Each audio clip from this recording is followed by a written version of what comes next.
आनंदित रहने की कला। एक राजा बहुत दिनों से विचार कर रहा था कि वह राजपाट छोड़कर अध्यात्म अर्थात ईश्वर की खोज में समय लगाए। राजा ने इस बारे में बहुत सोचा और फिर अपने गुरु को अपनी समस्याएं बताते हुए कहा कि उसे राज्य का कोई योग्य वारिस नहीं मिल पाया है। राजा का बच्चा छोटा है, इसलिए वह राजा बनने के योग्य नहीं है। जब भी उसे कोई पात्र इंसान मिलेगा जिसमें राज्य संभालने के सारे गुण हो, तो वह राजपाट छोड़कर शेष जीवन अध्यात्म के लिए समर्पित कर देगा। गुरु ने कहा, राज्य की भागदौड़ मेरे हाथों में क्यों नहीं दे देते?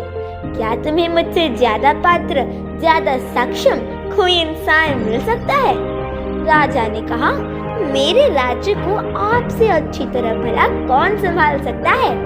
लीजिए, मैं इसी समय राज्य की भागदौड़ आपके हाथों में सौंप देता हूँ। गुरु ने पूछा, अब तुम क्या करोगे? राजा बोला, मैं राज्य के खजाने से थोड़े पैसे ले लूंगा, जिससे मेरा बाकी जीवन चल जाए। गुरु ने कहा, मगर अब खजाना तो मेरा, मैं तुम्हें एक पैसा भी देने नहीं दूंगा। राजा बोला, फिर ठीक है, मैं कहीं कोई छोटी मोटी नौकरी कर लूंगा, उससे जो भी मिलेगा गुजारा कर लूंगा। गुरु ने कहा, अगर तुम्हें काम ही करना है तो मेरे यहाँ एक नौकरी खाली है, क्या तुम मेरे यहाँ नौकरी करना चाहोगे? राजा बोला, कोई भी नौकरी हो मैं करने को तैयार हूँ। गुरु ने कहा, मेरे यहाँ राजा की नौकरी खाली है, मैं चाहता हूँ कि तुम मेरे लिए यह नौकरी करो और हर महीने राज्य के खजाने से अपनी तनख्वाह लेते रहना। 1 वर्ष बाद गुरु ने वापस लौटकर देखा कि राजा बहुत खुश था। अब तो दोनों ही काम हो रहे थे। जिस अध्यात्म के लिए राजपाट छोड़ना चाहता था वह भी चल रहा था और राज्य संभालने का काम भी चल रहा था।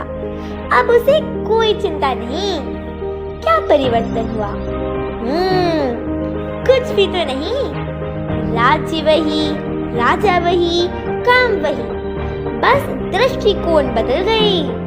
इसी तरह जीवन में अपना दृष्टिकोण बदले, मालिक बनकर नहीं, बल्कि यह सोचकर सारे कार्य करें कि मैं ईश्वर की नौकरी कर रहा हूँ। अब ईश्वर ही जाने, सब कुछ ईश्वर पर छोड़ दें, फिर आप हर समस्या और परिस्थिति में खुशहाल रह पाएंगे।